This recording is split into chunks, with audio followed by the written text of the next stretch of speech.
Waltajjiin marii uummataa bulchiinsa magaalaa Finfinnee fi godina addaa Oromiyaa naannoo Finfinnee magaalaa Finfinneetti gaggeeffameera. Marii kanaanis daangessi bulchiinsaa godina addaa Oromiyaa naannoo Finfinnee fi magaalaa Finfinnee gidduutti gaggeeffamu fayyadamummaa uummataa akkaataa mirkaneessuun raawwachuuf waliigaltee irra ga'ameera. Yaada isaanii tajaajila oduu Itoophiyaatiif kan kennan hooggantoonni olaanoo bulchiinsa magaalaa Finfinnee fi bulchiinsa mootummaa naannoo Oromiyaa hojiin daangaa bulchiinsaa daangessuu tokkummaa fi misooma waloo uummataa kan cimsu ta'uu dubbataniiru. Magaalaa Finfinnee fi godina addaa Oromiyaa naannoo Finfinnee gidduutti daangessi bulchiinsaa jiraachuu dhabuun komiiwwan garagaraa akka kaaniif sababa ta'uu kan dubbatan aangawoonni kunneen kunis bulchiinsa gaarii irratti danqaa ta'uu himaniiru. Hojiin daangaa bulchiinsaa daangessuu rakkinicha kan furu ta'uu isaatiin dabalatatti nageenya lammiilee tokkummaa fi hariiroo waliinii kan furu ta'uu ibsaniiru. Sadarkaa pirezidaantiitti aanaatti qindeessaan dhaabbilee misooma mootummaa naannoo Oromiyaa Dr. Girmaa Amantii hojiin daangessa bulchiinsaa gara hojiitti kamuun gama lameeninuu hojiilee misoomaa gaggeessuuf kan dandeessudha jedhaniiru.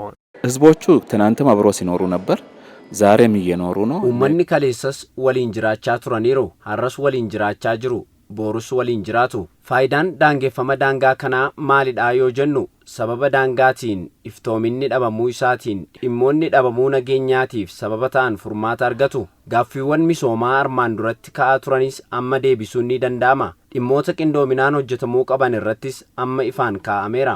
Sadarkaa kantiibaatti aanaatti hojii gaggeessaan bulchiinsa magaalaa Finfinnee obbo Xiraatuu Bayyana dhimmi daangaa bulchiinsaa daangessuu gaaffii uummataa yeroo dheeraaf otoo hin deebi'in haadha ga'e ta'uu eeruun dhimmichi akkaataa seeraatiin deebii argachuun isaa nageenya waaraa fi tasgabbii uumuuf darbes misooma ariifachiisaa fiduuf kan dandeessu ta'uu himan.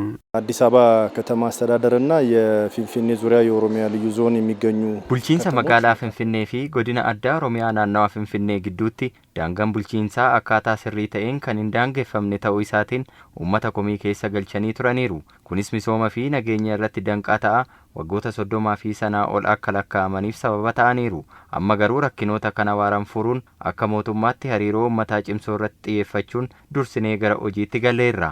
Waajjira paartii badhaadhinaa Oromiyaatti itti gaafatamaan ijaarsa siyaasa magaalotaa obbo Saadaat Nashaa daangessi bulchiinsaa magaalaa Finfinnee fi godina addaa Oromiyaa naannoo Finfinnee gidduutti taasifamu faayidaa waloo kan mirkaneessu ta'uu eeruun nageenya waaraa misooma itti fufaa fi aadaa waliin jireenyaa waldeeggaruu irratti bu'uureffate kan dagaagsu ta'uu dubbataniiru.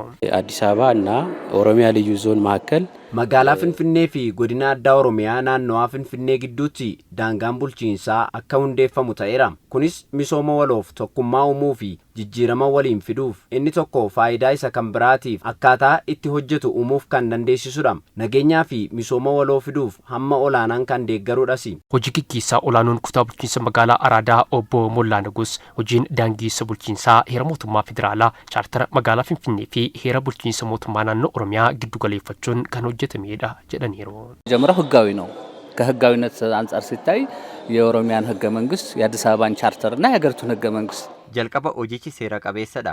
Heera mootummaa federaalaa fi bulchiinsa mootummaa naannoo Oromiyaa akkasumas chaartara magaalaa Finfinnee kan giddu galeeffatedha. Kanaaf gama seeratiin rakkoo kan hin qabnedha. Dhimmi teeknikaas namoota beekumsa gahaa waa'ee dhimmichaa qabaniin kan ilaalamedha. Waliin jireenya uummata naannawaa kanatti jiraatanis akkuma armaan dura daran tokkummaa isaanii cimsanii akka jiraataniif kan dandeessisudha.